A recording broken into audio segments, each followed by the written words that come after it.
자, 107페이지고요. 자, 108번에 보시면 개발행위 허가 제한이 나와 있을 겁니다. 자, 개발행위 허가 제한 제도를 간단하게 복습을 좀 하고 문제를 볼 수 있도록 그렇게 준비하겠습니다. 앞을 보시면 돼요. 네.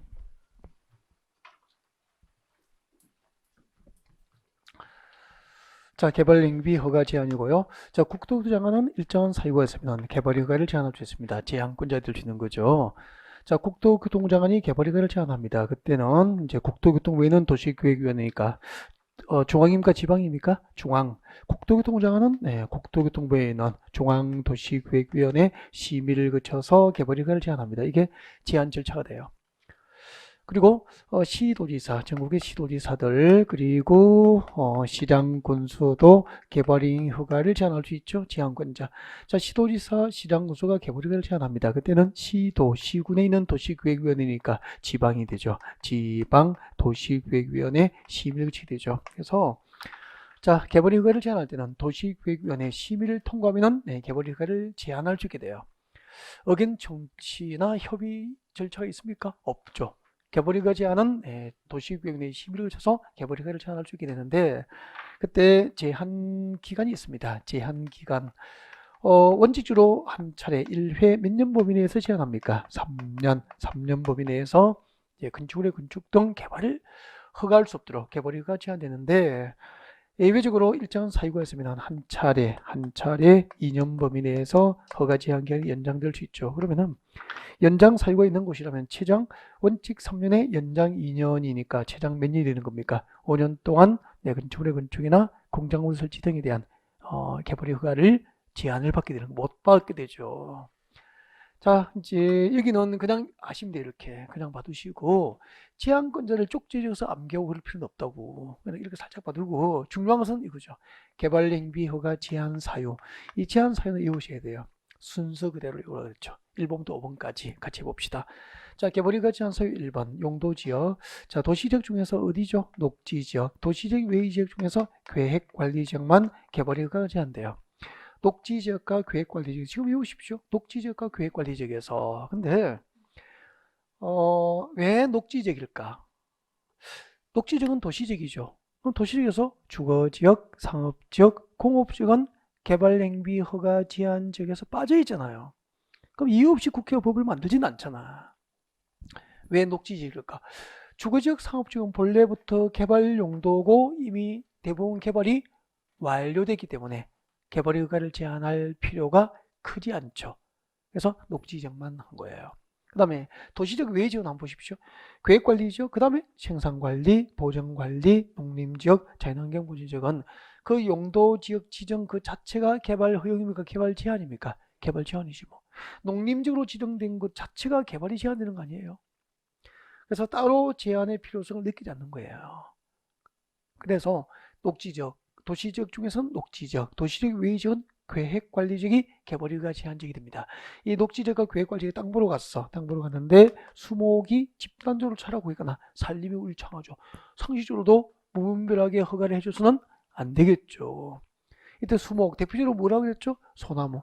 한국 소나무는 보호 수준으로 지정되기 때문에 한 그루만 있어도 녹지지역의 개발이 안 난다 그랬잖아요. 얼마 전에 뉴스 나왔던데 녹지지역에 소나무를 200그루인가 몇백 그루 잘라버렸더라고.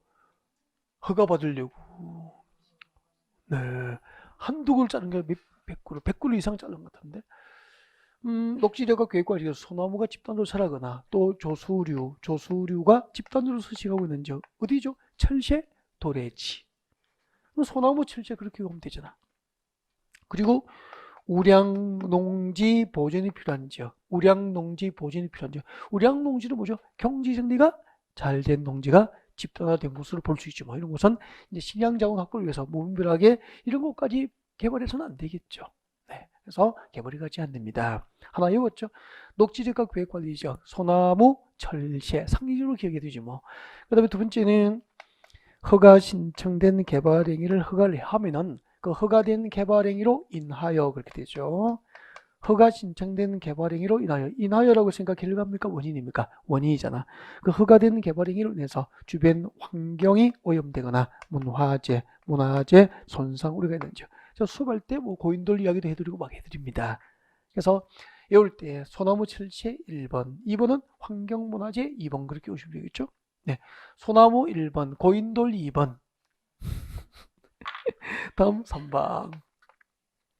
개발행위 도시군 기본계획과 도시군 관리계획이 수립되어 있고 그 도시군 기본계획과 도시군 관리계획 결정에 따라서 용도 지역 등 변경이 예상되고 그 용도 지역 등 변경에 따라 개발행위 허가 기준, 개발행위 허가 기준이 크게 달라질 것으로 예상되는 지역입니다.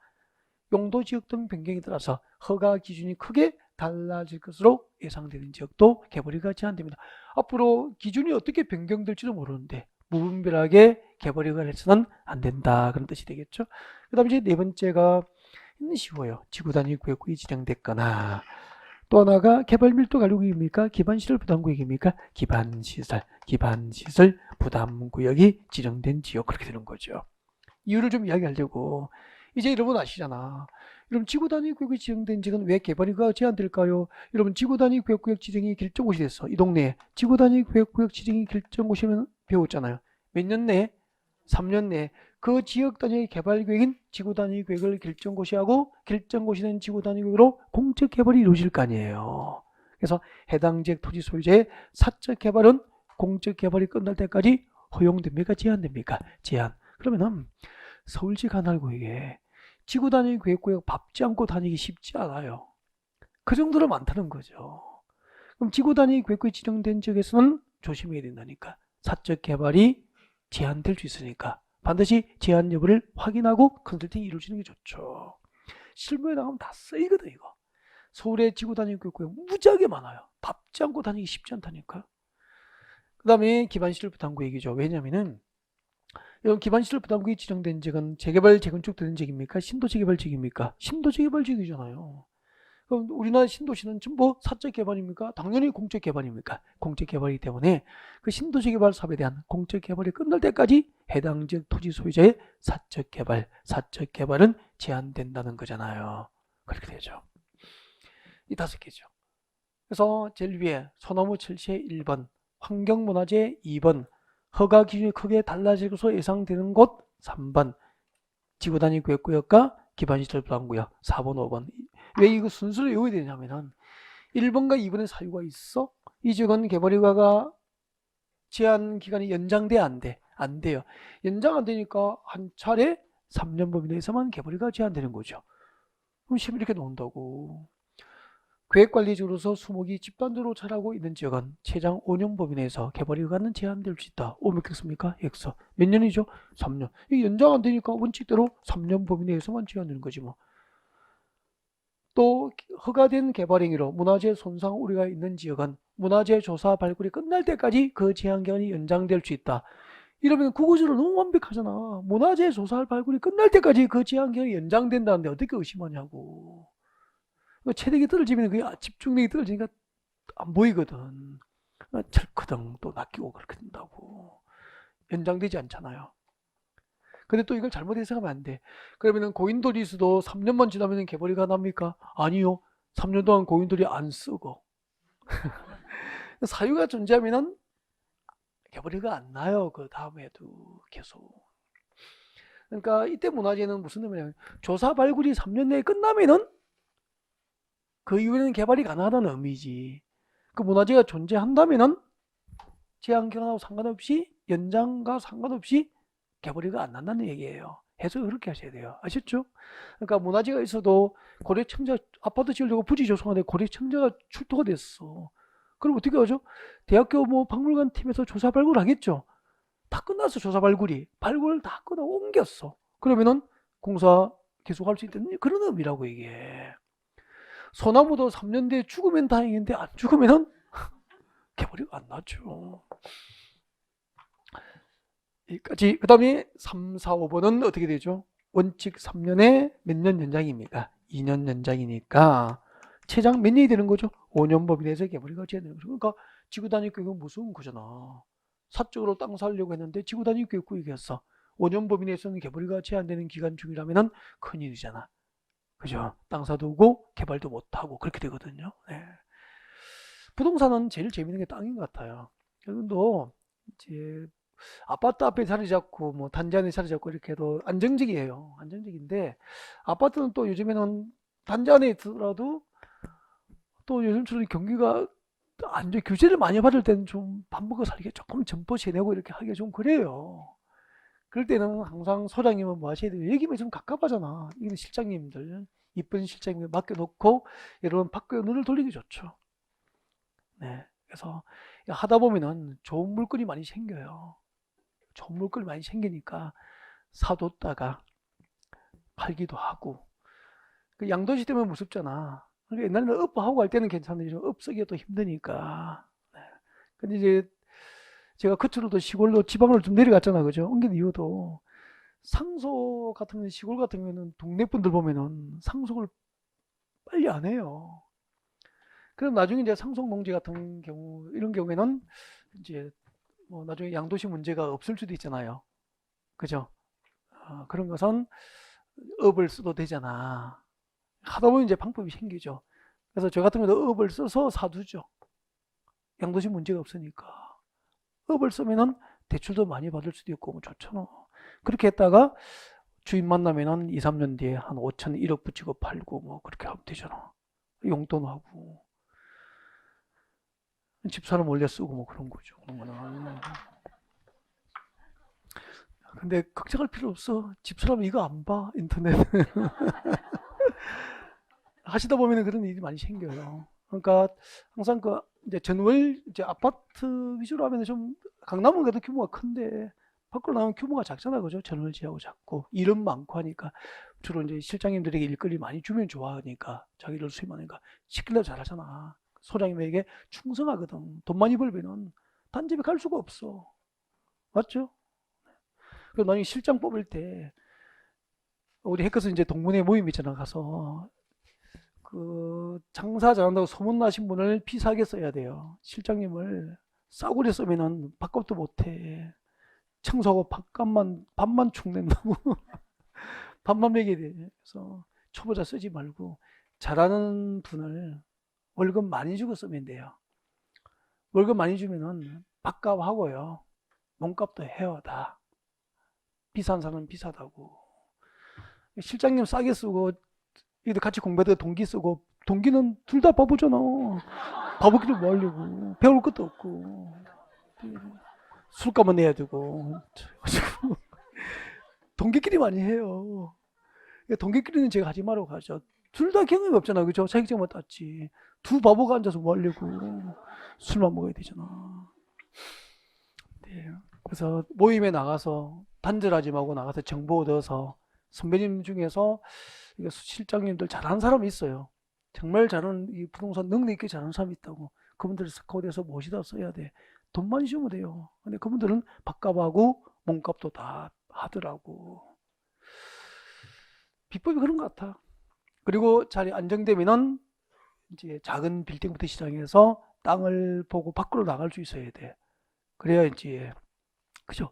교기 있게 돈 좀 많이 벌죠. 그런 기회가 부동산이 좋은 게 그러니까 뭐 당장 작은 돈을 많이 벌어서 좋은 게 아니고요. 돈을 많이 벌 수 있는 길이 많이 보여요. 이 일을 하면은 그런 정보도 많이 흐르고요. 그 길이 보이는 거죠. 결국은 자기 돈이 조금 있어야 이렇게 이제 할 수 있는 길이 생기고 그렇죠. 졸다가 다 일어났구나. 문제 보겠습니다.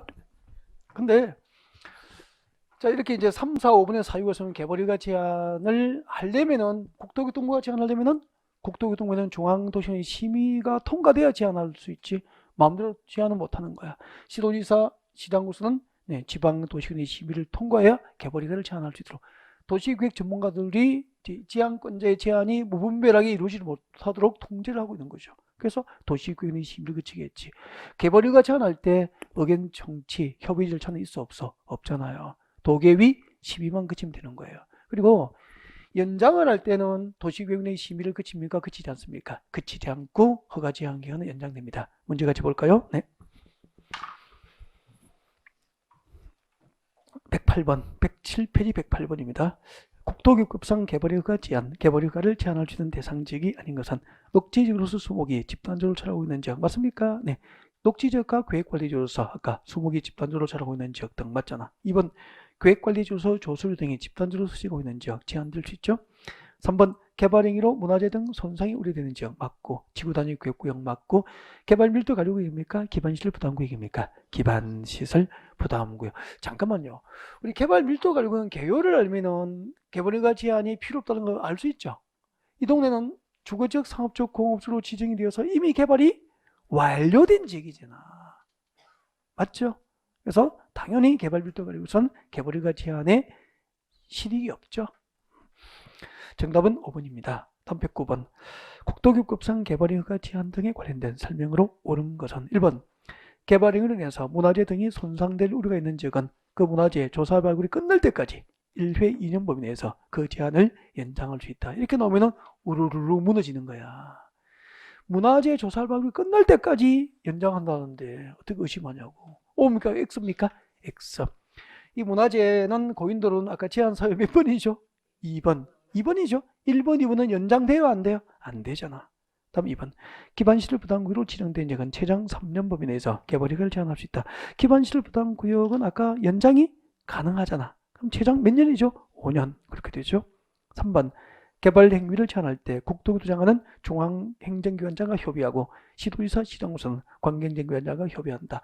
협의와 의견 청취 절차 있습니까? 없습니까? 없죠. 없고 심의, 도시계획위원회 심의 절차만 거치게 됩니다. 답은 4번이 되죠.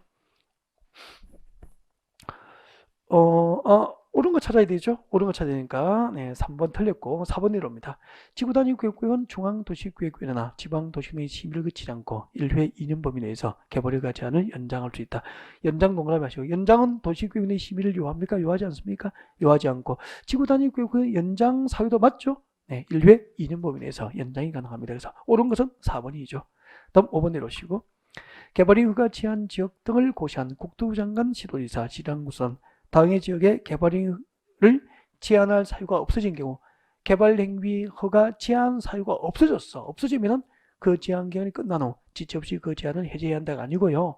제한 기간이 끝난 후가 아니고 제한 기간이 끝나기 전이라도 그 지체 없이 개발행위 허가 제한을 해제해야 됩니다.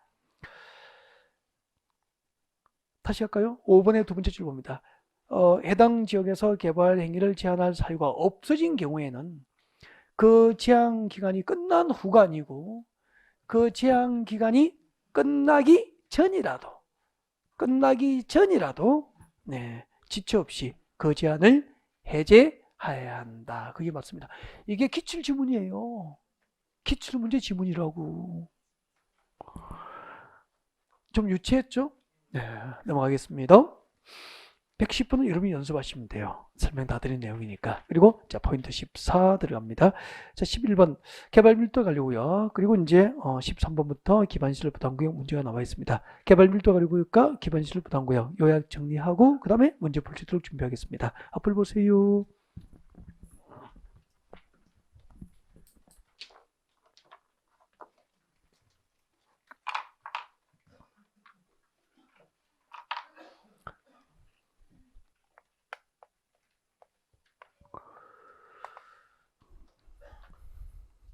제가 미용실에서 이제 머리를 할 때 이야기를 하잖아요. 이렇게 주고받고 하다가 미용사는 참 좋으시겠다 그랬어요. 정년도 없고 뭐 오래 할 수 있고 요즘에는 돈도 많이 벌 수 있을 것 같다고 이야기하니까 자기는 엉뚱한 얘기를 하는 거야. 미용사가 좋은 것은 어디 가서도 살 수 있다는 거야. 가만히 들어보니까 맞는 거예요. 그죠? 가위만 들면 어디든지 가서 살 수 있대. 기술이 있으니까. 맞아. 강남에서 미용사 할 수도 있고 제주시에서 할 수도 있잖아. 가만히 보니까 그렇더라고. 그래서 공인중개사도 그렇잖아. 자격증 가지고 있으면은 강남에서 싫으면은 제주 살고 싶으면은 제주 가서 부동산 하면 되지 뭐. 맞죠? 증 가지고 어디든지 가서 살 수는 있잖아. 자, 개발 밀도 가지고 갑니다.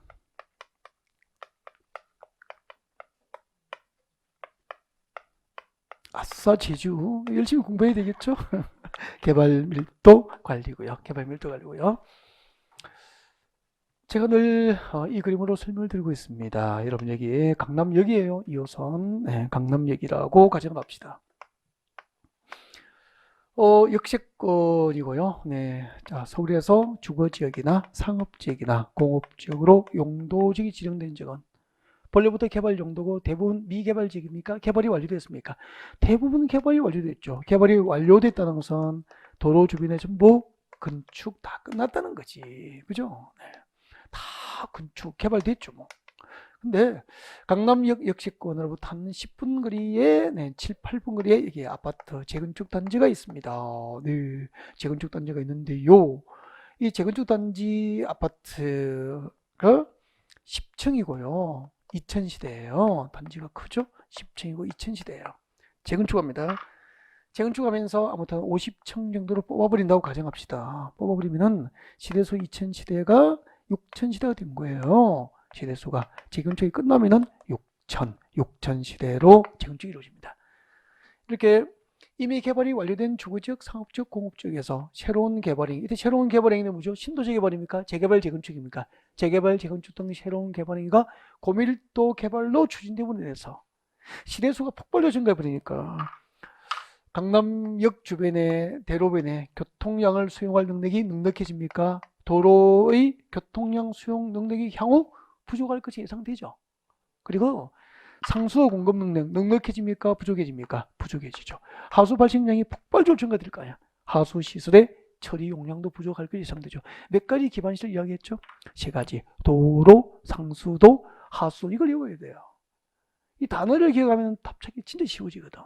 그 다음에 여기에 인근지역에 초등학교가 있었다고. 이 초등학교에서 재건축하기 전에는, 아파트 재건축하기 전에는 이 지역 아이들 다 수용했었죠. 근데 단지만 6000시대 되어버리면 학교의 학생 수용 능력도 부족할 것이 예상되잖아. 근데 이 지역은 이미 개발이 완료돼서 기반 시설 확보할 수 있는 새로운 땅이 있습니까? 없습니까? 없죠. 그래서 이미 개발이 완료된 주거지역, 상업지역, 공업지역에서 새로운 개발 행위로 도로 등 기반시설 부족은 예상되지만 새로운 기반시설 설치가 곤란한 지역이라고 이런 지역을 대상으로 건축물의 건축 등 개발되는 밀도를 낮춰 관리함으로써 기반시설이 부족한 문제를 해결하고자 여기에 무엇을 지정하게 되는 겁니까? 개발 밀도 관리국을 지정하잖아요. 자, 개발 밀도 관리국을 누가 지정하죠? 지정권자. 이런 거 논리적으로 아셨으면 좋겠어요. 지정권자가 누구냐면은 개발 밀도 관리구역과 기반시설 부담구역은 도시공관리구로 결정이 될 용도구역이 아니잖아. 그러니까 시도지사, 대도시장, 국토교통부에서 도시공관리구로 지정과 변경을 결정고시를 못하는 거야. 그럼 서울에서 누가 지정해야 되죠? 서울시장. 대전은 대전광역시장. 군직은 관할 군수. 그렇게 하시라고. 그래서 지정권자는 이렇게 나간다고. 특별시장, 광역시장, 군수로 끝나겠죠. 그 다음에 지정 절차. 지정 절차는 서울시에서 지정할 때는 서울시장 혼자입니까? 서울시 도시계획 전문가로 구성된 서울시 도시계획위원회. 그럼 중앙입니까? 지방입니까? 지방도시계획위원회 심의를 거쳐서 지정하게 됩니다. 지정권자, 지정 절차. 그리고 개발밀도 관리구역의 지정 기준. 다음 기준에 해당하면 지정하는 거잖아. 지정 대상, 기준 4개를 외워야 되는데 이거 아주 쉬웠죠. 개발밀도 지정 기준 4개. 4개는 도로하고 상수도 시설하고 하수도 시설 그리고 학교 이 4가지 기반 시설 용량 부족이 예상되는 지역이잖아. 거기는 개발 밀도가 그리고 지정이 가능하게 되는 거죠. 그러니까 이 단어 4개가 들어가야 돼요. 해당 지역의 인구 증가율이 전년도 인구 증가율이 그 지역에 속한 시군 전년도 인구 증가율보다 20% 이상 높은 지역은 개발 밀도로 지정할 수 있다. 이 4가지 기반 시설 중 하나가 들어갔습니까? 안 들어갔습니까? 안 들어갔잖아. 오늘 개발 밀도가 지정 대상이 아니잖아. 조금 이따 하게 될 기반 시설 부담구역 지정 대상이 되거든. 그러니까 그러면 아주 쉽거든요. 구별이. 결국 섞어서 시험 내니까. 그 다음에 개발 밀도 가지고 지정되면 개발되는 밀도를 낮춰야 되니까 해당 용도 지역에 허용될 건폐 용적률을 완화 적용합니까? 강화해 줘야 됩니까? 강화해야 개발 밀도가 낮춰 관리될 거 아니에요. 그러니까 건폐가 용적률을 모두 강화 적용할 수 있다고 되어 있는데 시행령에서는 건폐를 완화에 대한 구체적인 내용은 없고요. 해당 용도에 허용될 용적률 50%까지 용적률을 강화 적용할 수 있다고 되어 있죠. 개발 밀도 가지고 지정되면 해당 용도에 허용될 용적률 몇 프로까지? 50%까지 용적률을 강화 적용할 수 있다고 되어 있습니다. 이게 개발 밀도 가지고 일단 문제 풀고 봐요. 자, 오십시오. 자, 108페이지 111번 문제가 됩니다. 국토교육법상 개발 밀도 관리구역에 관련된 설명으로 옳은 것은 1번 주거지역, 상업지역, 공업지역, 녹지지역 중에서 이미 개발이 완료되어 기반시설 설치가 곤란한 지역을 대상으로 지정한다. 맞습니까? 틀렸죠. 왜 틀렸죠? 녹지지역은 도시지역 중에서 녹지지역은 개발이 완료된 녹지지역이 어디 있습니까? 없죠. 얼마든지 기반시설 설치가 필요한 땅이 있잖아. 그래서 지정 대상이 아니잖아요. 주거지역, 상업지역, 공업지역 중 이렇게 나가야 되죠. 개발이 완료되어서 기반시설 설치가 곤란한 지역을 대상으로 지정합니다. 녹지지역이 틀렸죠. 2번 국토교통부 장관 지도지사 대도시시장이 개발 밀도 관리구역의 지정과 변경을 도시군 관리구역으로 결정한다. 틀렸죠. 개발 밀도 관리구역은 도시군 관리구역 상 용도구역이 아니죠. 3번 개발 밀도 관리구역 지정 및 변경은 주민의 의견을 듣고 지방도시군의 심의를 제한다. 주민의 의견은 틀렸고 뒤에 지방도시군 심의는 맞고. 그럼 전체적으로는 X죠. 네. 다음 4번 개발 밀도 관리구역 지정기준 동그라미. 여러분 수립기준 지정기준 누가 정하죠? 국장. 개발 밀도 관리구역 지정기준 개발 밀도 관리구역 관리 등에 필요한 사항은 대통령령이 정한 바에 따라서 국토교통부 장관이 정한다. 이게 정답이 됩니다. 5번 해당 지역에 적용될 금표적 용역률을 완화하여 적용할 수 있다. 맞습니까? 틀립니까? 완화가 아니고 강화. 112번 국토교육법상 개발밀도 관리구역 지정 요건, 개발밀도 관리구역 지정 요건이 아닌 것. 지정 요건은 뭘 보셔야 된다고 그랬죠? 도로, 상수도, 하수도, 학교 등 이 네 가지 기반시설 중에서 하나 이상의 기반시설 용량 부족이 예상돼야 됩니다. 그 단어가 안 들어가면 틀린 거예요. 1번 개발행 허가 현황을 고려해서 기반시설 설치가 필요하다고 인정되는 지역 중에서 전년도 개발허가 건수가 전전년도 개발허가 건수보다 20% 이상 증가된 지역. 기반시설 용량 부족하고는 상관이 없죠. 보니까 나중에 기반시설 부담구역 지정 대상이죠. 개발밀도 관리구역 지정 대상이 아니고 1번이 답입니다. 2번, 4번, 5번, 2, 3, 4, 5 읽어보겠습니다. 향후 2년 내에 해당 지역의 수도에 대한 수요량이 수도시설의 시설 용량을 초과해서 예상되는 지역 맞죠? 수도시설 동그라미 해두면 되잖아요. 수도시설의 시설 용량 부족이 예상되는 지역이죠.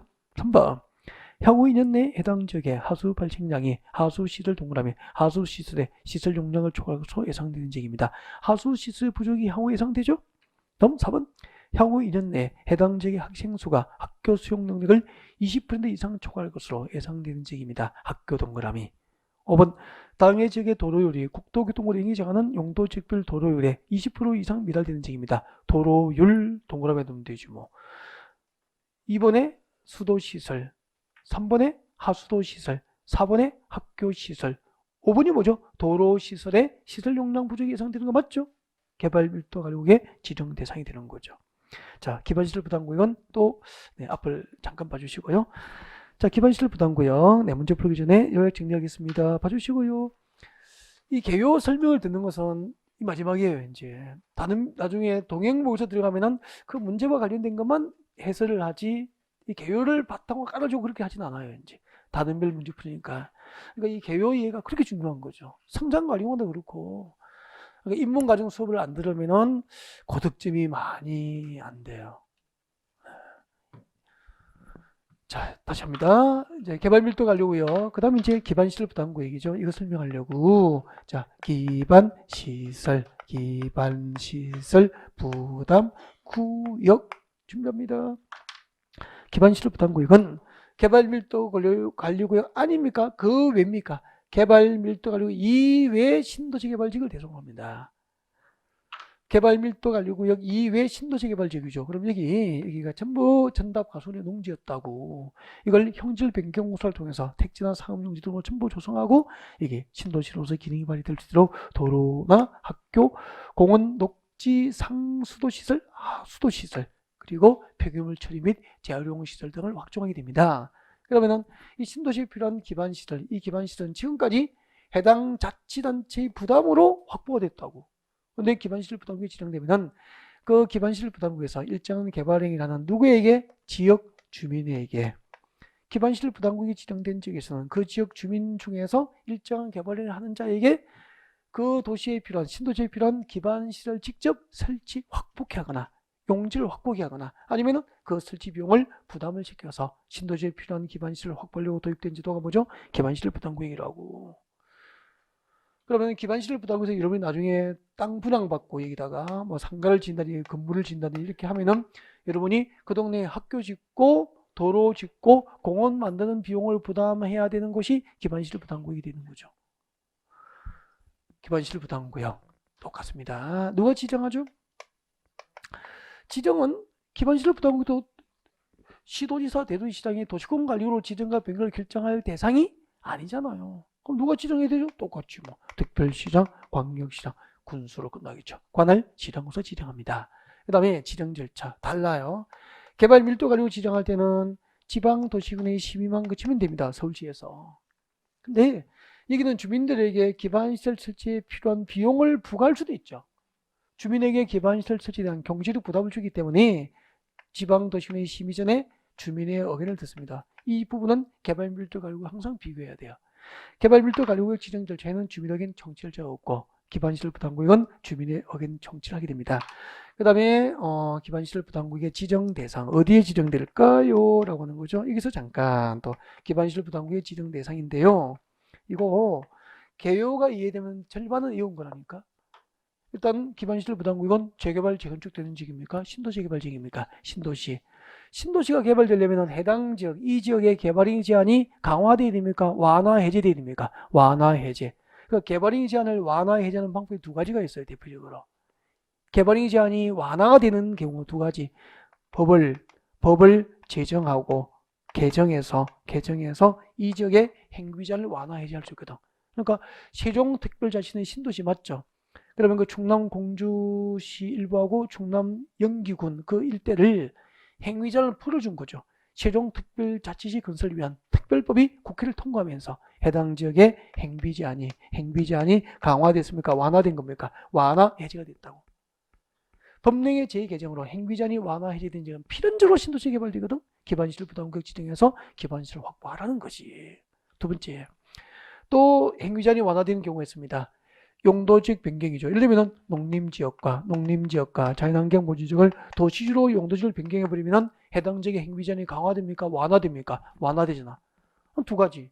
법령의 재개정으로 행위 제한이 완화 해제되는 지역, 용도지역 변경으로 행위 제한이 완화되는 지역. 두 개 외웠죠? 이해가 되잖아. 그 다음에 세 번째는 해당 지역의 개발행위 건수, 전전년도니까 2017년 정도 하면 되겠네요. 2017년도에 이 지역의 개발이가 건수가 100건밖에 안 됐다고. 근데 전년도에 2018년도에 이 지역의 개발이 건수가 100건보다 20% 이상 증가된 거지. 막 300건, 200건, 막 500건 된 거지. 20% 이상 증가된 거 맞죠? 해당 지역의 개발이 건수가 전년도보다 전년도에 몇 퍼센트 이상? 20% 이상 개발이가 건수가 폭발적으로 증가된 지역. 그리고 잘 봐요. 이 지역이 서울 강남의 무슨 동이라고 하자. 강남의 일부 동이에요. 근데 이 지역의 전년도 인구 증가율이 27%였고, 근데 우리 서울시 전체 인구 증가율은 전년도에 2%밖에 안 됐어. 근데 이 지역의 인구 증가율은 27%고, 이 지역에 속한 시 전년도 인구 증가율은 몇 프로죠? 2%고. 그럼 이 지역에 속한 전년도 시 인구 증가율보다 이 지역의 인구 증가율이 몇 프로 이상 높습니까? 20% 이상 높지. 그럼 20% 이상 시 전체 인구 증가율보다 강남 일부 지역의 인구 증가율이 20% 이상 높다는 것은 그만큼 뭐 많이 지었다는 거죠? 아파트 많이 지은 거죠. 아파트를 많이 지어야 인구가 유입이 되잖아. 아파트 많이 지었으니까 무엇이 필요합니까? 학교 필요하고 공용주차장 필요하고 도시공원 필요하겠죠? 그래서 기반시설 부담구역 지정해라는 얘기죠. 해당 지역의 전년도 인구 증가율이 그 지역에 속한 시군 전년도 인구 증가율보다 몇 프로 이상 높은 지역이죠? 20% 이상 높은 지역이잖아. 자, 이 기반시설 부담구역이고요. 그 다음에 또 봐요. 기반시설 부담구역을 지정하려면은 도로 만들고 막 이렇게 하려면은 면적이 일정한 규모 이상은 돼야 되잖아요. 그래서 기반시설 부담구역을 지정할 때는 최소 면적 규모가 10만 제곱 이상 규모가 돼야 지정이 가능해요. 이런 거 외워야 되고, 또 기반시설 부담구역이 지정되면은 아까 주민들, 그 지역에서 일정한 개발행위 하는 주민에게 기반시설 설치 비용을 부과를 하잖아요. 누구에게 부과할까요? 해당 지역에서 단독주택 숙박시설 등 대통령령이 정하는 시설소서 얼마 초과 200제곱미터. 이거 외워둬야 되죠. 200제곱미터 초과하는 건축행위가 아니고 신축, 정축 행위를 하는 자에게 설치 비용을 부과하게 됩니다. 이런 것들. 그리고 잘 듣고 대답해 보십시오. 개발밀도 관리구역 지정이 고시되면 개발밀도 관리구역 지정 고시로부터 1년 내에 개발밀도 관리계획을 수립해야 한다. OX? 이런 규정 본 적이 없죠? 오늘 처음 들으시잖아. 없어. 근데 여기 보여. 기반시설 부담구역 지정이 고시되면 그 다음부터 몇 년? 1년 내에 기반시설 설치 계획을 수립해서 고시해야 돼요.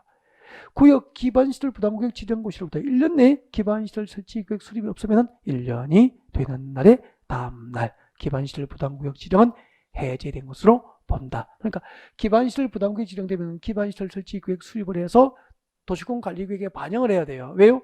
그리고 기반시설 설치는 도시공 관리계획으로 정책을 입안해서 결정이 되니까. 근데 개발밀도 관리구역에는 개발밀도 관리계획이라고 하는 행정계획이 존재하지 않는 것도 알고 있어야 되고요. 자, 문제 보겠습니다. 113번. 자, 국토교급성 기반시설 부담구역에 관련된 설명으로 틀린 것은 1번 특별시장, 광역시장, 특별자치시장, 특별자치구역자 시장구수가 지정합니다. 2번 기반시설 부담구역을 지정하고 변경할 때는 출거초 주민 의견 동그라미 주민의 의견을 듣고 해당 자치단체에 설치된 출거초 지방도시내 심의 동그라미 의견 듣고 심의를 거치는 거 맞죠? 네, 정확한데요. 3번 지정고시로부터 기반시설 부담구역 지정고시로부터 1년이 된 날까지 기반시설 설치 계획 수립이 없으면 1년이 되는 날의 다음 날 기반시설 부담구역 지정은 해제된 것으로 본다. 정확합니까? 네. 4번 기반시설이 적절하게 배치될 수 있는 규모로서 최소 얼마? 10만 제곱미터 이상 규모로 지정합니다. 5번 기반시설 설치 비용의 부과 대상인 건축행위는 단독주택, 숙박시설 등 건축급성 건축으로서 지금도 미칠 것 같습니다. 가로 건너뛰시고요. 200제곱미터를 초과하는 200제곱미터를 초과하는 건축물의 건축이 아니고 뭐죠? 신축, 정축 행위가 되죠. 200제곱미터를 초과하는 신축과 정축 행위를 하는 주민에게 설치 비용이 부과됩니다. 부과 대상은 다시요. 여기서 좀 물어보려고 잠깐. 부과 대상 200제곱미터를 초과하는 무슨 행위죠? 신축, 정축 행위, 신축과 정축 행위를 하는 주민에게 기반시설 설치 비용을 부과를 합니다. 이 부과 대상이에요. 기반시설 부담구에서 기반시설 설치 비용의 부과 대상 200제곱미터를 초과하는 신축과 정축 행위자에게 부과를 하게 됩니다. 건축해버리면은 여기에 개축, 재축, 이전이 들어갈 수 있잖아. 그 틀린 거라고. 신축, 정축 행위고, 그 다음에 대답해요. 그 다음에 또 여기서 물어볼까? 신축과 정축은 건축법상 건축 허가 대상 맞죠? 그러면은 신축과 정축 행위를 하려면은 건축법상 건축 허가를 받으실 거 아니에요? 그 건축을 받은 날로부터 몇 개월 내에 설치 비용을 부과합니까? 부과 시기. 신축과 정축에 대한 건축법상 건축을 받고 2개월 내에 설치 비용을 부과합니다. 이게 부과 시기. 이것도 외우더라고. 수업할 때 다 해드리거든요. 그 다음에 다시 보고 신축과 정축이 끝났어. 신축과 정축이 끝나면 건축이 끝난 거잖아. 건축법상 건축이 끝나면 준공사를 받게 되죠. 그 준공사를 무엇이라고 합니까? 사용 승인. 신축과 정축에 대한 사용 승인이 신청 시까지 부과받은 설치 비용을 납부를 합니다. 이게 뭐죠? 납부시기가 되죠. 납부시기. 그래서 부가시기, 납부시기가 이것도 요약집하고 기본서에 체크 다 되어 있습니다. 별표되고 밑줄 그어놓고. 그래서 나중에 찾아보고 읽어보셨으면 좋겠어. 알겠죠? 네. 정답은 5번이었고요. 넘어가겠습니다. 자, 114번이에요. 네, 114번 보시고요. 자, 국토교급상 기반시설 부담구역 지정 대상으로 틀린 것은 그렇게 되어 있습니다.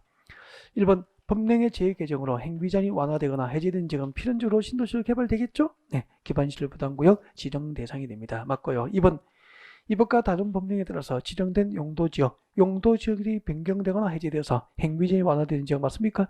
아까 용도지역이 변경되어서 예를 들면 무엇이 있죠? 농림지역이 도시지역이 되어야 되죠? 농림지역이 도시지역이 되어야 되죠?